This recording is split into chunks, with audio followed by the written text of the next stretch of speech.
Daniel Edwards.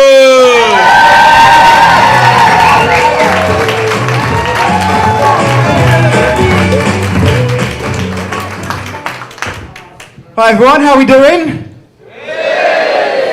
My name's Dan. Some of you may have seen me before. I came from just over there.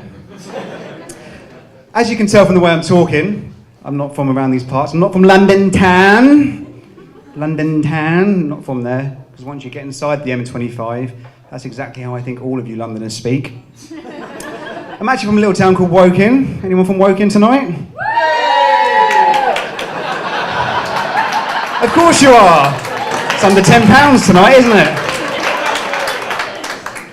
So, I love Woking. Great place to live. It's got everything. It's not bad to look at. It's mostly clean. Sometimes a little dirty, but mostly clean. Functioning sanitation. All the key attributes of a place to live. And as it happens, the exact same attributes that helped me choose my wife.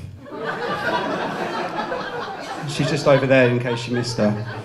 I've lived in Woking all my life, born and bred. I've got a unique family situation. I've got two dads. One who's tall, one who's short. I've got one who's got no hair, one who's got lots of hair. And I've got one who's English and one who's from Pakistan. Woo! Yes, my biological father's from Pakistan, makes him a Pakistani. You cross that with my mother, the English Rose, you end up with me. Mixed race, or as I call myself, Pakish. It was a surprise to me, actually. The first time I met my dad, I was 14.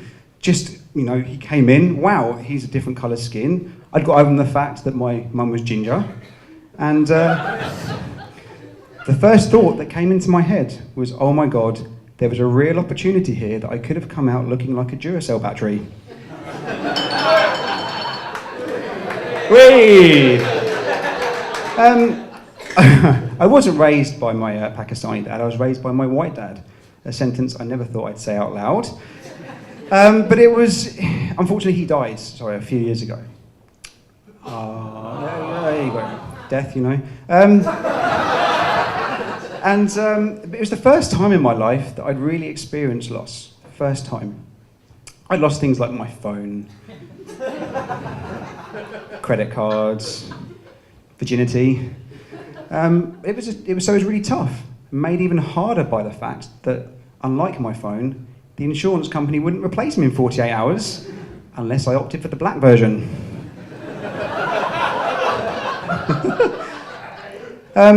So yeah, it was really difficult. My mum, she lost a husband of 40 years. I lost a dad. He was a brother. He was an uncle, and it was really difficult. Sometimes he was an arsehole. He was a raging alcoholic till the day he died. But we said that we'd adhere to his plans, we'd get him cremated, maybe scatter his ashes at sea because he was in the Navy.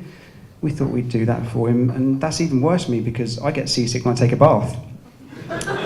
So we had the funeral, really poignant moment, The gold door opens and the coffin just slowly starts to go in and the music's going and there's tears and you're saying goodbye, it's real closure.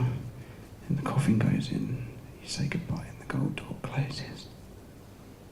There was me, sitting there, waiting for the bang as the flames took hold of his alcohol-fueled blood and sent a fireball shooting through the fucking crematorium.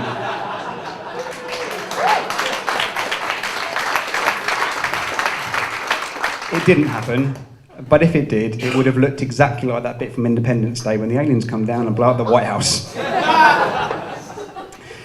So my dad dying was a catalyst moment in my life. It was a moment where I decided that I'd move out of home with my then fiancée. We'd start saving for a house.